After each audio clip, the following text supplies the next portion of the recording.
En lisant le titre de la note qui fait aujourd'hui l'objet de nos débats, je me suis demandé s'il n'était pas ironique. Je cite « Un an après la crise agricole, quel bilan pour nos agriculteurs ?»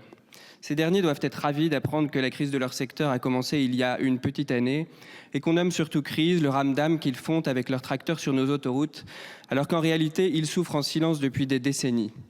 Je joue sur les mots, me direz-vous. Non, car l'absence de solution à la crise agricole vient précisément de l'incapacité, ou plutôt du refus, des gouvernements successifs d'en sonder les causes profondes et de long terme. Madame la ministre, c'est d'ailleurs sûrement la raison qui fait que vos alliés en panique ont accusé la censure d'être responsable de tous les maux des agriculteurs.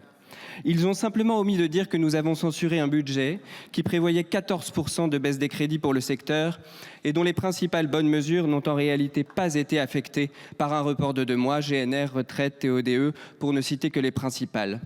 Le chaos n'a donc pas eu lieu, la preuve, vous êtes toujours en poste. Madame la ministre, je reconnais votre engagement depuis votre nomination, votre désir qui apparaît sincère d'apporter à nos agriculteurs des solutions. Mais je déplore que votre action se limite pour l'instant à de trop légères mesures budgétaires. De nombreuses pistes ont été évoquées par mes collègues, je pense notamment à la question des revenus. Un agriculteur gagne 8,41 € de l'heure et seul 34% de ce revenu est issu directement de revenus tirés de l'agriculture. Au-delà de la PAC post-2027, plus juste, sur laquelle nous attendons votre engagement déterminé, il sera indispensable de s'attaquer résolument à l'injustice des prix agricoles que les différentes lois Egalim n'ont pas su corriger. Mais vous me permettrez de concentrer mon intervention sur 2 domaines où votre action me semble pour l'instant manquer de vision et de volonté politique. Premier domaine, la protection de nos agriculteurs contre toute forme de concurrence déloyale. Quelle réponse, Madame la Ministre, avez-vous apporté à l'annonce provocatrice de Madame von der Leyen de la signature de l'accord de libre-échange entre l'UE et le Mercosur? Nous n'avons pas entendu un seul mot du président de la République sur le sujet, alors qu'il y a encore des moyens de nous y opposer. Pourquoi refusez-vous d'utiliser l'excédent de notre contribution au budget de l'Union européenne comme moyen de pression? Quel travail d'influence menez-vous auprès des autres pays européens pour atteindre la minorité de blocage? Un ancien vice-président de la Commission européenne nous rappelait, non sans ironie, que dans une organisation internationale, il faut toujours mettre un Français à la tête, car les Français sont les seuls à ne jamais y défendre les intérêts de leur pays. Madame la ministre, allez-vous cette fois défendre les intérêts de nos agriculteurs avec détermination? Cet accord constitue évidemment la partie émergée de l'iceberg. Il est urgent d'engager un processus de révision de l'ensemble des accords existants, à commencer par celui avec le Maroc. Cette concurrence déloyale s'exerce également au sein de l'Union européenne. Pourquoi l'État impose-t-il à nos agriculteurs des interdictions et des surcoûts qui les fragilisent face à leurs concurrents européens? Rappelons ici que la France est le seul pays à interdire l'acétamipride, un néonicotinoïde pourtant autorisé dans l'Union européenne jusqu'en 2033, utilisé notamment pour la culture de la betterave et de la noisette.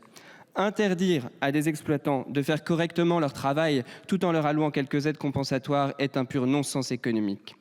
C'est un autre non-sens économique d'exiger davantage de nos agriculteurs que de nos voisins à qui nous ouvrons grand nos marchés, et ce n'est pas seulement injuste, c'est suicidaire. Le deuxième domaine qui semble manquer à mes yeux de vision et de volonté politique dans votre action, c'est celui de la lutte contre l'écologisme radical. Il est urgent, Madame la Ministre, de redonner confiance à nos agriculteurs en les valorisant comme les premiers gardiens de l'environnement.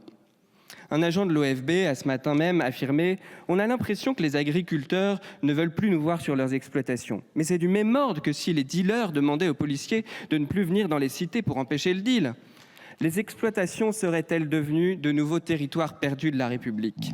Au-delà de l'anecdote, il est inacceptable que des agents non formés à la police de l'eau interviennent de manière armée dans des exploitations et aillent jusqu'à engager des poursuites judiciaires contre des agriculteurs qui nettoient leurs cours d'eau pour prévenir les inondations.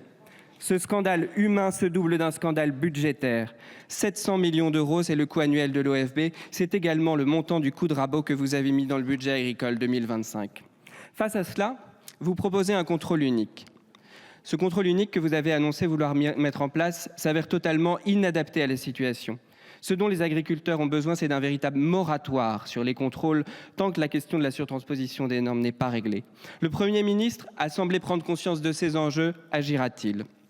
Mes chers collègues, L'agriculture n'est pas une dépense, c'est un investissement. Une bonne politique agricole, c'est une politique qui libère l'énergie des agriculteurs, anticipe les crises et leur donne les moyens de s'adapter. Ils sont des chefs d'entreprise et ils savent mieux que nous la politique qui leur convient. Samedi dernier, l'accès de Paris leur a été tout bonnement refusé, tout un symbole. Je vous remercie.